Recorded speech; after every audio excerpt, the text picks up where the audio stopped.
Welcome to linford.co.uk, Get Going Guides. We're going to have a little play with rollovers in Freeway, and we're going to make a slave rollover. A slave rollover is where when I roll over this image, this is a button we've created before where it just swaps one image for another. When I roll over it, another image appears somewhere on the screen. And this is what happens on my home page, and it's very useful to keep your page uncluttered and to show lots of information on there.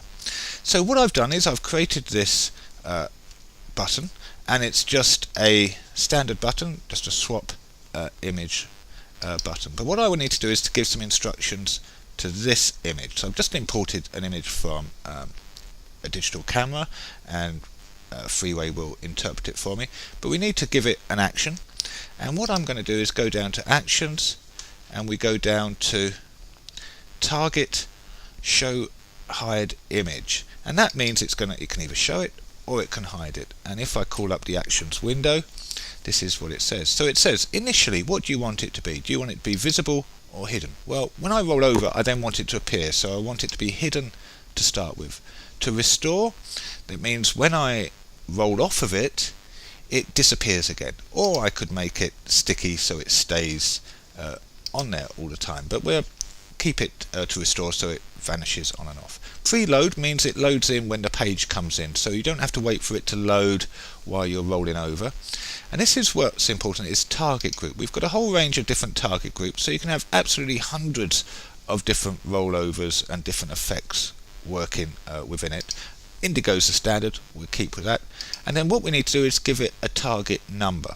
So each of these target groups has a range of 20 numbers that you can align. So each group can have 20 variables. We've only got one for this sample, and we're going to give this image the target number 1. So we can close that off now. So what we do is we now click on the rollover button and tell it that we want this to trigger that image. So we open up this rollover action from the button. So I've just gone to the actions window, but this time we click on parameters. So this is mouse over items. We have got no click. We want it to restore, so it goes back to the original. Preload, yes. Find targets top, and we're using target group 1, and we want to give the target, when it goes mouse over, to show image number 1. If we didn't want to use it, the default would be no, but if we do want to use it, we go to 1. So number 1 is the image that's on the page.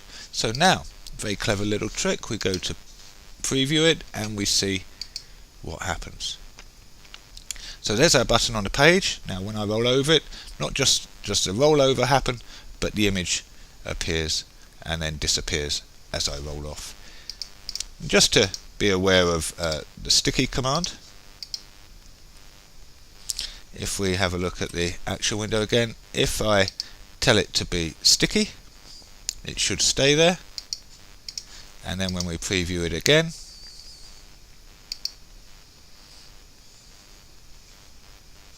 and it stays there. So as I roll over, it just stays there. So I could make a whole load of other buttons appear in here, and indeed this is how menus and things work. You can have roll over something and it does it. So you don't need to click on items all the time on your websites.